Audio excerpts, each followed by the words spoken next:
Welcome to Simple Faith, helping you practice your faith daily. This week we've looked at hard soil, shallow soil, and thorny soil from the parable of the soils, the parable of the sower. And today we arrive at the good soil. And here we discover the answer to our original question, how do we hear God's voice? Jesus says the good soil, which received the seed of God's word, hears the word, understands it, retains it, and produces fruit. Notice the progression. You hear, you understand, you retain, you respond. That's the secret. The goal isn't simply hearing, it's responding.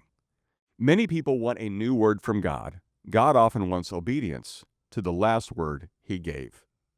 The most spiritual, mature people aren't always those with the most dramatic stories.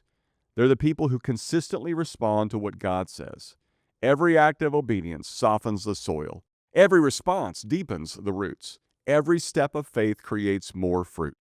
That's why hearing God's voice isn't primarily a mystical skill, it's a relational habit. As we listen and obey, our sensitivity increases. We ignore and resist, our sensitivity decreases. The good soil isn't perfect soil, it's receptive soil. A heart that says, "Speak, Lord, I'm listening," and then follows through, that's the good soil.